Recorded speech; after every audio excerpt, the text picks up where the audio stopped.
वडोदरा महानगर पालिका की बड़ी कचहरी पर आज सामान्य सभा मिली थी, लेकिन आज की इस सामान्य सभा के दौरान काफी ज्यादा हंगामा उठ खड़ा हुआ था। दरअसल सरकार की ओर से जो जीएसटी कम किया गया है उसके अभिनंदन प्रस्ताव को पेश किया गया, लेकिन इस दौरान विपक्ष में रोष देखने मिला। तो वहीं सामान्य सभा में फिर एक बार दमकल विभाग के साधनों की खरीदारी में हुए कौभांड का मुद्दा उठा, जिस मुद्दे को लेकर विपक्ष आक्रामक स्वरूप में नजर आया।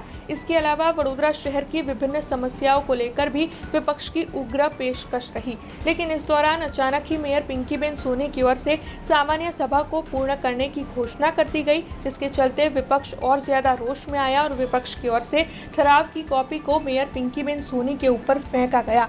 अचानक हुए इस घटनाक्रम से सभासदों में सन्नाटा फैल गया। हालांकि इस मामले में विपक्ष की ओर से ये आरोप लगाए जा रहे हैं कि सत्ताधारी पक्ष हमारी आवाज को दबाने की कोशिश कर रहा है।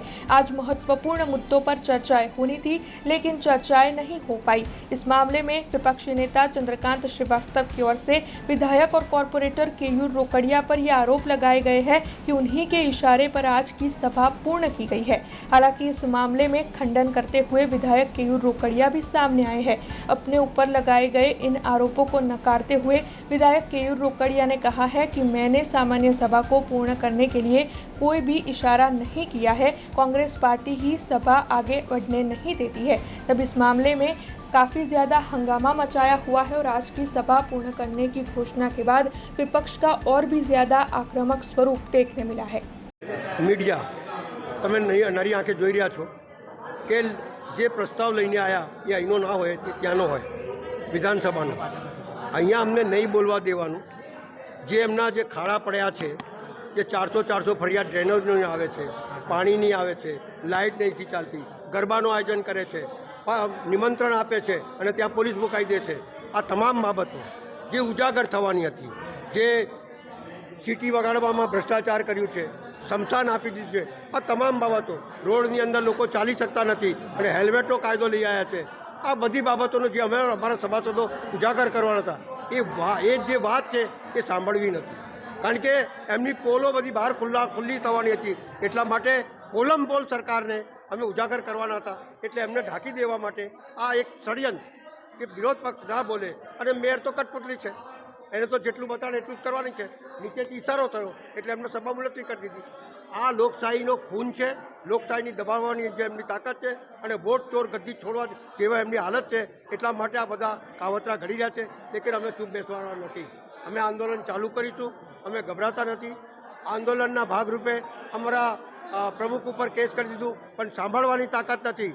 અમે એટલું જ કહીએ છીએ કે લોકશાહીની અંદર લોકશાહી જીવત રહેવી જોઈએ। બાબા સાહેબ આંબેડકરનું સંવિધાન બચાવવું જોઈએ અને એમને જે તાકાત આપી છે બોલવાની, એ તાકાત દબાવવાની જે કોશિશ કરી રહ્યા છે આ ચંદ લોકો, એ અમે દબાવવાના નથી। એના જે લોકશાહીના ઢબ છે એના લીધે અમે લડતા રહીશું અને એક દિવસ તો એવો આવશે જ્યારે એમને મુંહ ખાઈને નીચે પડવું પડશે। ભ્રષ્ટ ભારતીય જનતા પાર્ટીની આ પોલિસી છે। કોઈ બી સભામાં નાગરિકોના પ્રશ્નો જે વિપક્ષ ઉઠાવે કે શાસક પક્ષના કાઉન્સિલર્સ બી બોલે છે, કારણ કે સામે ચૂંટણી આવે છે, એના જવાબ ના આપવા પડે એટલે સભા ગમે તેમ કરીને મુલતવી કરી દેવી। પહેલાં સભા એટલે મુલતવી કરતા હતા કે કોઈના મૃત્યુના બહાને એક મહિના ડીલે કરતા હતા। હવે ચર્ચાની સભા તો બંધ જ કરી દીધી। બે સભા ભેગી કરીને એક સભા કરે, એ બી 5 મિનિટમાં આટોપી લેવાનું। આનો મતલબ શું છે? વડોદરા શહેરમાં નાગરિકોને પાણી નથી મળતું। 100 મીટર તમે જશો તો એક ખાડો મળશે, એવા વડોદરા શહેરના કરોડોના ખર્ચ પછીના રસ્તા। 1 ઇંચ વરસાદ પડે તો શહેરમાં વોટર લોગિંગ, 2 દિવસ સુધી પાણી ના ઉતરે। કરોડોના ખર્ચ કર્યા પછી બી વિશ્વામિત્રીના માથે તોડાતું પૂરનું સંકટ, અને તેમ છતાં ભારતીય જનતા પાર્ટીના શાસકો એક જવાબ આપવા તૈયાર નથી। કેટલી માટી ખોદી, કેટલો ખર્ચો કર્યો, ક્યાં ગઈ માટી? બ્રિજો 1 વર્ષ પહેલાં ચાલુ કર્યા હતા, બ્રિજની હાલત શું છે? કેટલા બ્રિજ બંધાઈ ગયા? બધાની ટાઈમ લિમિટ પૂર્ણ થવા આવી। અનગઢ શાસક, ભ્રષ્ટ શાસક। તમને ખબર છે 300 રૂપિયાની સિસોટી 3500માં ખરીદે, તેમ છતાં કોઈ એક્શન નહીં લેવાની। વડોદરાની પ્રજા હવે જાગો। 2 મહિના પછી ચૂંટણી છે। 35 વર્ષથી તમને મૂર્ખ બનાવ્યા છે। પહેલાં સિંગાપોર બનાવવાની વાત કરી, પછી શાંઘાઈ બનાવવાની વાત કરી, બની ગયું છે વેનિસ। 2 ઇંચ વરસાદ પડે એટલે હોડકા ફરે।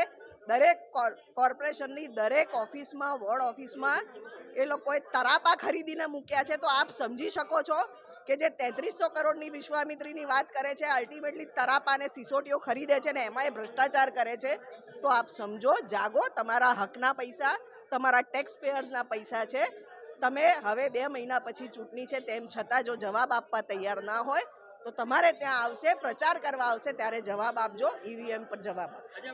हमसे जुड़े रहने के लिए हमारे YouTube चैनल को सब्सक्राइब करें और नई वीडियो की नोटिफिकेशन के लिए बेल आइकॉन को दबाएं।